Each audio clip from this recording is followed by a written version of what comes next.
के जवाब जाएगा पापा, डरना ले जो नहीं है। मैं एक बहू आती है ना घर में, उसको भी मेहंदी उतरते कम से कम 6 महीने लगते हैं। तो आप तो आज ही काले पड़ के मैनिफेस्टो में 200 यूनिट, उसके बाद राशन 10 किलो है, वो कब मिलेगा लोग? रोजगार, क्योंकि बच्चों का रोजगार का मसला जम्मू कश्मीर। बता दें कि 10 सालों में क्या किया, जो बातें कर रहे हैं उनको बताएं आपने क्या किया। घर घर में बच्चा बेरोजगार कर दिया है। जितनी आज हू हला मच रहा है, कराई है नौजवान बच्चों का, बेरोजगार बच्चों का, इससे पहले तो कभी मौजूद है जम्मू कश्मीर के डिप्टी सीएम सुरेंद्र कुमार चौधरी साहब। सर बहुत बहुत शुक्रिया वक्त देने के लिए। वादी कश्मीर में अब एक बार फिर से मौसमी पेशगोई है, बर्फबारी होने वाली है। किस तरीके की तैयारी एमईडी डिपार्टमेंट ने की है? ये पूरी तैयारी, और आप देख रहे हैं। और यहाँ मेरा आने का कारण भी यही है कि मैं देखना चाहता था कि क्योंकि ये डिपार्टमेंट मेरा है और मैकेनिकल हॉस्पिटल इंजीनियरिंग का जो डिपार्टमेंट है, उनकी जो आपने मशीनरी भी देखी और जो लेटेस्ट हमने परचेज़ किए हैं, कुछ स्पाइडर एस्केटर्स जो हमने किए हैं, तो आपने चीज़ें देखी हैं।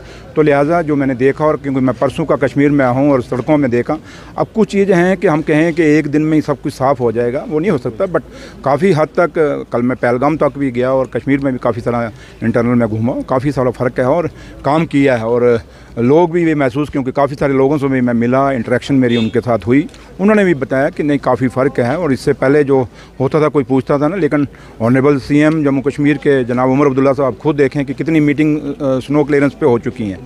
तो इसलिए ये चीज़ें हम कोई आसान नहीं कर रहे, इस चीज़ों के लिए लोगों ने हमें चुन के भेजा हुआ है और लोगों ने सरकार इसलिए बनाई है कि हमें सहूलतें मिलें। बिजली की भी प्रॉब्लम थी, ऑनरेबल सीएम साहब ने, उमर अब्दुल्ला साहब ने खुद उसमें भी इंटरवीन किया और देखिए अब काफ़ी फ़र्क पड़ा है। जब वो कब से यहाँ बैठे हुए हैं इसी चीज़ों के लिए, क्योंकि पीछे अनशेड्यूल कट शुरू हो गए थे। तो लिहाजा कश्मीर के अंदर 3 चीज़ों का इस मौसम में होता है, एक बिजली, एक पानी और स्नो क्लियरेंस। और कोशिश हमारी यही है कि लोगों की उम्मीदों पे हम खरा उतरें और उसमें कोशिश कर रहे हैं। अब या लोग ये जज कर सकते हैं कि कैसा हो रहा है, कैसा नहीं, क्या फ़र्क है या नहीं है। और मैं बार बार कहूँगा कि 100% नहीं है, लेकिन काफ़ी हद तक हम, क्योंकि अभी आधा अधूरा जम्मू कश्मीर स्टेट नहीं है, एक यूटी है, उसके अंदर हम काम कर रहे हैं। काफ़ी मुश्किलें, काफ़ी रुकावटें हैं, बट कोशिश यही है कि लोगों की जो जिस मकसद के लिए हमें यहाँ भेजा है उसमें खरे उतरेंगे। सर एसीबी ने कल एक FIR रजिस्टर किया, तो किस तरीके से उस डेवलपमेंट का आप देख रहे हैं? क्योंकि फायर इमरजेंसी का कहीं अरसे से ये मांग है कि इस पे नजरसानी की जाए, लेकिन किस तरीके से कल एसीबी ने एक FIR रजिस्टर किया, तो कैसे इस डेवलपमेंट? सरकार का ही असर है और हमारे लीडर जनाब जम्मू कश्मीर के मुख्यमंत्री उमर अब्दुल्ला साहब का ही असर है कि कल आप लोगों के साथ, मीडिया के साथ इंटरेक्शन था और वहाँ भी ये इशू आप लोगों ने रेज़ किया था। और ये काफ़ी पुरानी डिमांड है लोगों की, और आज इन्होंने दोबारा से वहाँ पे अब केस चलाया। लेकिन वो बच्चे, जिन बच्चों ने एग्ज़ाम दिए, उनका क्या बनेगा? उनका तो कोई ना कोई फैसला करना चाहिए। ठीक है, ये केस एक साइड बाय साइड चलेगा, बट वो नौजवान जिन्होंने नौकरी के लिए अप्लाई किया, तो जो जेन्युइन है उन लोगों के, या फिर आप द्वारा उनका ये तो अब जो आपने अगर वहाँ पकड़ लिया कि ये फलाना है तो फलाना है, तो अगर वो आपके सामने आइडेंटिफाई हो गया तो कम से कम उन बच्चों के लिए भी तो करें। उन बच्चों का क्या करना है, कैसे करना है, उनकी सिलेक्शन प्रोसेस भी तो स्टार्ट होना चाहिए। अगर वही न करने हैं तो कैसे करने हैं सब कुछ, ताकि बेरोजगार, क्योंकि बच्चों का रोजगार का मसला जम्मू कश्मीर में बहुत बड़ा है। सर ये मुझे बता दीजिएगा, लगातार आपके अपोनेंट्स जिस तरीके से बात कर रहे हैं कि नेशनल कॉन्फ्रेंस लगातार जिस तरीके से इन्होंने 70 साल यहाँ पे हुकूमत चला रहे, फिर से लोगों को धोखा दिया जा रहा है, तो किस तरीके से इन अपोनेंट्स को आप जवाब? भैया ये जो आपको बिल्डिंगें दिख रही हैं, ये सड़कें दिख रही हैं, ये जम्मू कश्मीर जो 47 में जम्मू कश्मीर था, आज़ादी के बाद जो जम्मू कश्मीर बना, इसमें अगर वो हमें कहते हैं तो ये आज तक नेशनल कॉन्फ्रेंस नहीं बनाया ना। ये बता दें कि 10 सालों में क्या किया, जो बातें कर रहे हैं उनको बताएं आपने क्या किया। घर घर में बच्चा बेरोजगार कर दिया है। जितनी आज हू हला मच रहा है, कराई है नौजवान बच्चों का, बेरोजगार बच्चों का, इससे पहले तो कभी नहीं हुआ। नेशनल कॉन्फ्रेंस ने डेली वेजर लगाए, हमें फ़ख्र है कि डेली कहते हैं नेशनल, हम तो खुद कहते हैं हमने लगाए, तो भाई आपने रेगुलाइज क्यों नहीं किए?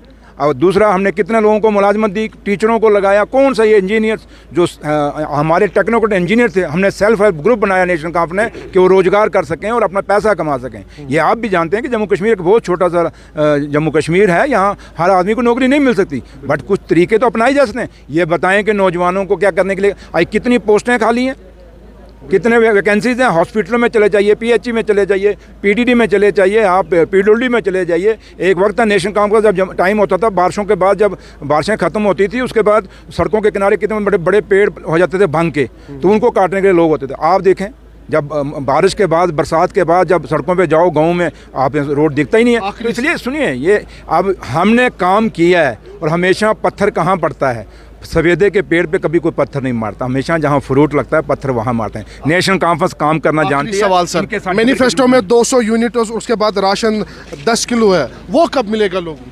15 लाख 2014 में दिया, वो मिल गया? कभी वो सवाल तो पूछ लिया करिए। रही बात, हमें तो जुम्मा 2 महीने हुए हैं, हमारा तो जुमलेबाजी थी। सुनिए, मैं क्यों जुमलेबाजी थी? आपको कल भी ऑनरेबल चीफ मिनिस्टर साहब ने कहा है। मुझे अफसोस इस बात का आता है कि मीडिया समझ नहीं रहा, मीडिया को जिम्मेवारी समझनी पड़ेगी। और जब तक मीडिया जम्मू कश्मीर का नहीं समझेगा अपनी जिम्मेवारी, जम्मू कश्मीर के आगे भी 10 साल बर्बादी हुई है, आगे फिर बर्बादी होगी। हमें अभी 2 महीने हुए हैं, अभी हमें पीछे हमारी, आपको जब हम बार बार कह रहे हैं कि जम्मू कश्मीर अभी स्टेट नहीं है, जम्मू कश्मीर एक यूटी है। आज भी 100 अड़चने हैं, कुछ ऐसे महकमे हैं जो हमारे अंडर नहीं है।